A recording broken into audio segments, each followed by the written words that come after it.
I have nothing to do with Project 2025. I haven't read it. I don't want to read it. I'm not going to read it. This was a group of people that got together. They came up with some ideas. I guess some good, some bad. Everybody knows I'm an open book. President Trump says he's meeting with his budget director to decide which government programs he can eliminate, calling this moment a, quote, unprecedented opportunity. I'm allowed to cut things that should have never been approved in the first place, and I will probably do that. From that standpoint, I'm taking a long-term view. And everyone, I've been advising people to get into Bitcoin at $20, $200, $20,000, and $120,000 because at the end of the day, it is a scarce value. It's a digital gold and has all the properties to be anti-inflationary and anti sort of a centralized government spending. So it's a directional bet. And you always believed in Bitcoin. I mean, we spoke with you. CNBC Squawk Box interviewed you back in 2014 Correct. when the price of Bitcoin was around $450. Correct. And here we are with Bitcoin above $120,000. So how do you explain what happened between then and now in the 11 years since that interview? Well, I think first and foremost, the global debt of the governments has increased dramatically. The continuation of spending by OECD countries has continued on, and the central banks quantitative easing and printing, releasing more fiat. And when you have all of this combination of factors, then you have Bitcoin shining. That's one. Second, it has been institutional adoption. So I think what BlackRock has done for the industry has been profound, and Fidelity in terms of allowing the access to Bitcoin in a very easy manner, because that was not the case before. And we're seeing this institutional wave that kind of got unleashed when Paul Tudor Jones wrote the article in support of Bitcoin. For me, that was an aha moment, and I knew that that would start a major institutional avalanche. And now we're in a great spot, and Bitcoin's future is very bright. Talking about all week to basically bail out the farm sector from some of the damage that they've had from the retaliatory actions from China as part of the trade war. The Wall Street Journal reporting that the total package the Trump administration is considering now is between $10 and $14 billion in aid to American farmers. They caution that is still maybe a bit of a moving target. Discussions are ongoing. Welcome to the Crypto Teacher. Don't forget to like and subscribe to the channel. And I come back with that video just to make you think. And make sure you join the Patrons. If you're not a part of the Patrons, make sure you're hitting the Cash App. Also, go like and follow the TikTok. More videos to come. And Trump told us a while ago he had nothing to do with Project 25, and we see a few of his people and nominations help draw up Project 25. So we know this is a plan. It moves in phases. And part of Project 25 is getting rid of the middle class and making the poor even more reliant on the government. And remember, the Crypto Teacher told you. And we know those job cuts are coming. And we have Bitcoin and crypto didn't pump until the Fed started printing money. And that's where we get these 4-year cycles. When we see all that money coming in, Bitcoin and crypto was pumping, but it was part of a plan. It was the narrative to get rid of this legacy market and move us over to this new fourth industrial revolution.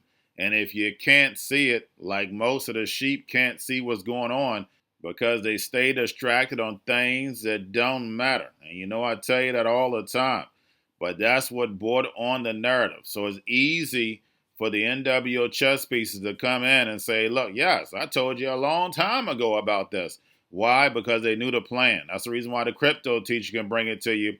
Because I've been caught on the outside a few times when the internet boom came. But this one, I knew what was happening because it was the same blueprint. And also, if you know the devil's plan, you can track it. And remember, the Crypto Teacher told you. And we have China not buying soybeans. And guys, they haven't bought soybeans all year, and it's not even making any news. And Trump is talking about a $10 billion bailout. You're talking about China. Over 1 billion people that are using your soybeans, and all of a sudden, they cut you right off. And we know anytime you're dealing with farmers, You're dealing with a whole supply chain. It's not just that they're cutting off the soybeans. Just imagine everybody that's getting paid because China is buying all these soybeans. It's not just the farmers that are taking this hit, even though they're taking the biggest hit. But there's a lot of suppliers that are probably been out of business because of this. This is definitely amazing. It's genius, but it's evil genius. We're totally seeing the supply chain being cut in half. One way going over to China, Bricks and Belt and Road, and the other one for the West. And we know eventually the drums are going to start beating. And we have the highest layoffs since 2020. And if you're part of my Patreon, we keep seeing layoff after layoff after layoff. They just keep coming. And it's definitely not going to stop. Guys, they want to lay off all these people so they can bring in automation, the machines. Now we can clearly see it. I know a lot of you who started me from the beginning started questioning me.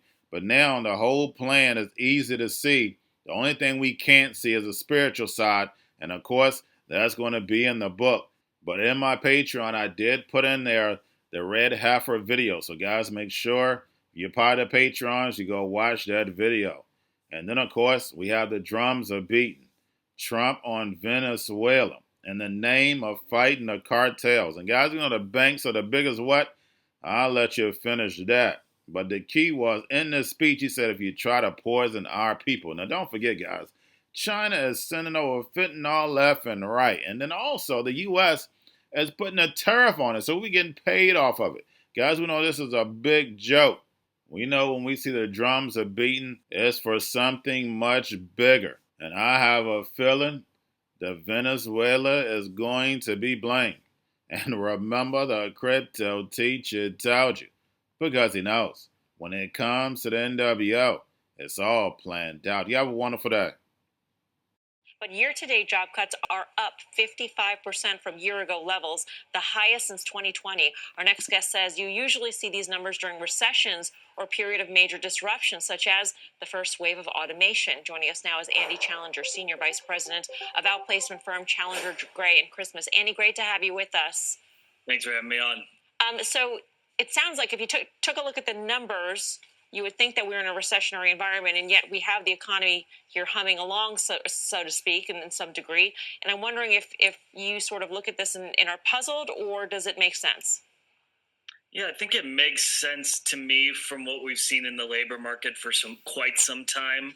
We've been going through a gradual cooling of the labor market for more than 2 years. It's continuing on that path. We have seen an elevated number of job cut announcements this year. In fact, it's the highest since 2020. The Q3 numbers are the highest that we've seen since 2020. So it's not just the Doge cuts at the beginning of the year, but it's continued throughout this entire year that we've seen this elevated number of layoff announcements. And our perspective in the world, which is talking to companies that are going through layoffs and working with people that have just been laid off, we're expecting to stay quite busy through the end of the year and into next year. And in fact, are preparing for an acceleration. So in your conversations with companies, Annie, I'm just curious what the stance in general of the companies are, what the mindsets are. Are they laying out their layout plans but not executing yet? Or do they intend on executing? What are the sort of reads that you're getting? Yeah, and I'm biased. I'm only talking to companies that are going through layoffs, right. So it's my perspective. But we're seeing a lot of companies throughout the year announcing layoffs because of downgraded forecasts internally, that they are worried about economic and market conditions. Then really just in the last couple months, I'm in earnest seeing companies announce job cuts and attaching it to artificial intelligence and the way that's going to be changing their workforce in the coming months and years. But we really would not want to see the labor market weaken much past where we're at to feel like we've really controlled the overheating that we experienced for organizations. The president directed the Department of War to conduct operations against them pursuant to the law of armed conflict. And the president just talked about this week. If you try to poison our people, we will blow you out of existence, because that's the only language they really understand. That's why you don't see any more boats on the ocean. You don't see any boats. Around Venezuela, there's nothing. Going to a different economy, and we're going to be learning more about that as we go. But clearly, we're learning that things can be done from remote locations. We're learning that technology can replace people even more than we thought. We're not going back to the same economy. We're recovering, but to a different economy, and it'll be one that is more leveraged to technology. And I worry that that is going to make it even more difficult than it was for many workers. In Silicon Valley, and my friends who work in technology know that what we did to the manufacturing workers, we are now going to do to the retail workers, the call center workers, the fast food workers, the truck drivers, and then even bookkeepers, accountants, insurance agents, lawyers, and on through the economy. So what happened to the manufacturing workers is a very clear sign. And so we'll import Chinese-based CBDC technology. So it's going to be CBDC in a box provided to you by the People's Bank of China. But every stock, every bond, every currency, every commodity, every piece of art, every private business, every piece of real estate will eventually be a token on a blockchain, an entry on a ledger, permanent and immutable. We will have truth instead of trust, and we will save over $7 trillion a year. 6 to 8% of global GDP is wasted by the friction of the trust industry that's necessary when you have dual entry accounting. With triple entry accounting, which is what a blockchain is, we get rid of all of that friction. It's a beautiful future. Like what you see in China and their social credit scoring systems, right? If we get identity wrong, it could be a tool to enslave humanity. And if we get it right, it could be a tool to liberate humanity. And as an American, I'm obviously rooting for the one that's on the side of freedom. Bitcoin is an international asset. And also, I do believe the role of crypto is, it's digitizing gold. I actually believe this technology is going to be very important. Look at it. We have been part of a huge revolution in investing through ETFs. We believe that ETFs will be changing the whole way we invest. Many people still use it as a means, people are investing it for indexing. No, the majority of people who are putting money in in ETFs are active investors that are buying exposure. The entire bond market is being transformed as we talk right now. I believe the next generation for markets, the next generation for securities will be tokenization of securities. And if we could have that distributed ledger that we know every beneficial owner, every beneficial seller, we all have our code of who's buying, who's selling, instantaneous settlement. And think about it, it changes the whole ecosystem. Chinese bank ICBC has been hit by a ransomware attack, and the U.S. Treasury market, as a result of that, has been disrupted. This, according to the Financial Times. We're getting at more right now with Bloomberg's Shonali Bassick. Shonali, what do we know? Listen, we have the Financial Times now reporting that ICBC, one of China's largest banks here, was hit with a ransomware attack. And remember, they're a very significant intermediary in the Treasury market. The SIFMA has told its members that this has been part of the reason here that the system is kind of clogged up, if you will, during that auction that we saw a little bit before. The attack had prevented ICBC, according to the Financial Times, from settling Treasury trades on behalf of other market participants. A large executive at a major bank also telling the paper that such a large party on the fixed income clearing corp creates major concerns, potentially impacting the liquidity of Treasury markets. Now, it was not just a poor auction. It was absolutely lousy, and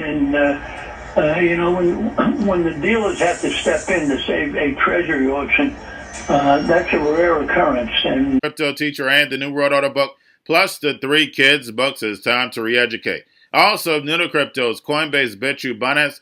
Do not forget book links and crypto links are in the description. The stock channel, guys. Don't forget to go like, subscribe, spread everywhere. You have your Kobo, your chip stocks, your banking, your gaming. While everybody's sitting at home, get on stocks, the Seaver, the biotech stocks. And while everybody's at home wishing, they were still getting that free money. What are they doing? Drinking and smoking weed. Don't forget about those stocks, and you have a wonderful day. Most powerful person in the world. is the storyteller. The storyteller sets the vision, values, and agenda of an entire generation to come. Steve Jobs. And guys, you know I truly believe in this. When you look at the New World Order, they're the storytellers. And that's the reason why I wrote my New World Order book. But guys, now it's time to change the current generation. And I wrote 3 kids books. You know, I love the Trinity because I understand the power that's in it. So I have 3 books. We have an opportunity to change the generation, to educate, not just me, but I want to show you that I take action on a daily basis. And I want you to take action on a daily basis.